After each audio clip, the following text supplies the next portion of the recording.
Terima kasih atas waktu dan kesempatan yang diberikan. Perkenalkan, nama saya Emelin Antonia Bate Ekubai, NIM 311-19022, kelas A, semester 5, program studi ekonomi pembangunan. Pada kesempatan kali ini, saya akan menjelaskan beberapa soal sebagai pemenuhan tugas ke-6 mata kuliah ekonomi sumber daya manusia. Yang pertama, pendapat saya mengenai sistem pengupahan di Indonesia selama COVID-19. Penyebaran wabah COVID-19 sangat berdampak pada segala macam aspek kehidupan masyarakat di seluruh dunia, baik dari segi pendidikan, perekonomian, pariwisata, maupun ketenagakerjaan.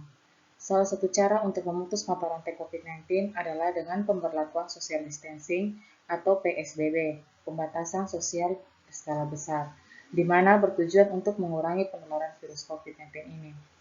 Menurut pendapat saya, social distancing ini sangat mempengaruhi kehidupan sosial masyarakat, terutama pada sektor ketenagakerjaan. Misalnya untuk para pekerja atau karyawan kantoran, mereka melakukan pekerjaannya dari rumah saja atau work from home. Adanya pemberlakuan tersebut, perusahaan maupun perkantoran juga mengurangi jumlah karyawan dengan cara di PHK atau pemutusan hubungan kerja. Hal ini menyebabkan meningkatnya jumlah pengangguran. Tingginya tingkat pengangguran serta banyaknya karyawan yang di PHK mengakibatkan sistem pengupahan pun dikurangi atau pembayaran upah pekerja atau buruh dilakukan sesuai dengan kesepakatan antara pengusaha atau kepala perkantoran. Pemotongan upah karyawan pada dasarnya telah diatur dalam Peraturan Pemerintah Nomor 78 Tahun 2015 tentang pengupahan dengan kondisi-kondisi tertentu. Yang kedua, jelaskan pengertian sistem pengupahan. Sistem upah merupakan kebijakan dan strategi yang menentukan kompensasi yang diterima pekerja. Upah adalah hak yang diterima dalam bentuk uang sebagai imbalan terhadap jasa pekerjaan yang telah dilakukan. Setiap pekerja atau karyawan mempunyai hak untuk menerima upah sesuai kesepakatan dan beban pekerjaan. Jadi, besaran upah yang diberikan perusahaan kepada pekerja tergantung dari jasa atau nilai barang yang diberikan. 3. Jelaskan sistem pengupahan. Yang pertama, sistem upah borongan. Upah borongan adalah upah yang diberikan pada awal pengerjaan suatu hal sampai dengan hal tersebut selesai, tanpa adanya penambahan upah jika ada penambahan pekerjaan. Misalnya, Pak Salam ingin membangun rumah 2 lantai. Ia mempekerjakan tukang yang harus dibayar sebesar 20 juta rupiah dari awal hingga rumah tersebut siap huni tanpa adanya penambahan upah kembali dan biasanya dibayarkan di awal pengerjaan. Yang kedua, sistem CO partnership. Sistem ini memberikan upah kepada pekerjanya berupa saham atau obligasi perusahaan. Dengan memberikan obligasi atau saham, perusahaan berharap pekerja mempunyai rasa memiliki kepada perusahaan sehingga bisa lebih produktif.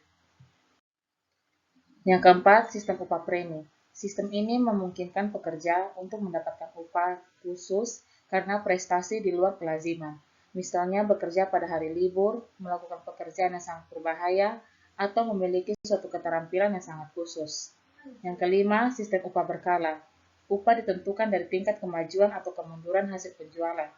Jika penjualan meningkat, maka upah akan meningkat. Begitu pula sebaliknya. Yang keenam, sistem upah menurut waktu. Dalam pembayaran upah berdasarkan waktu, upah dibayarkan berdasarkan lamanya seseorang melakukan pekerjaannya. Upah ini dapat diberikan secara harian, mingguan, atau bulanan. 4. Jelaskan faktor-faktor pengupahan.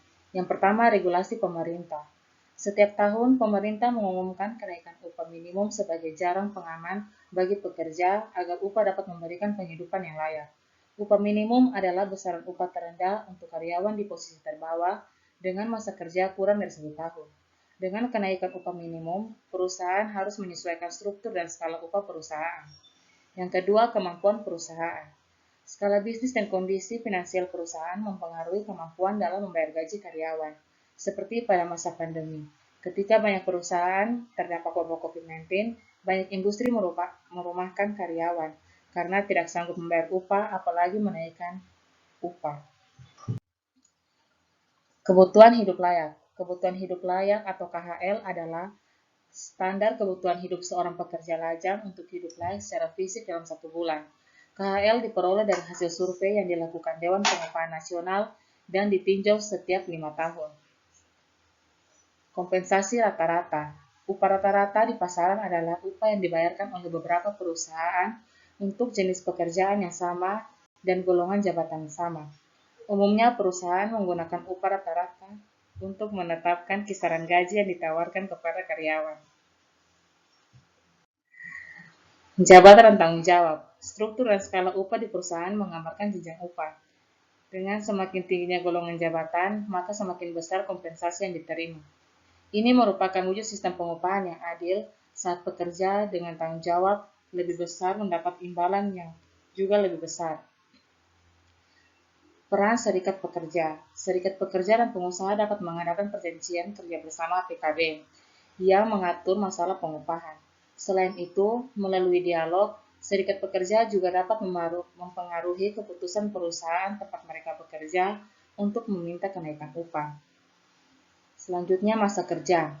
Sebagian besar perusahaan mempertimbangkan masa kerja karyawan sebagai dasar untuk memberikan penyesuaian atau kenaikan gaji. Karyawan dengan masa kerja yang lebih banyak berpeluang mendapatkan kenaikan gaji dibanding karyawan yang baru saja bekerja 1 tahun.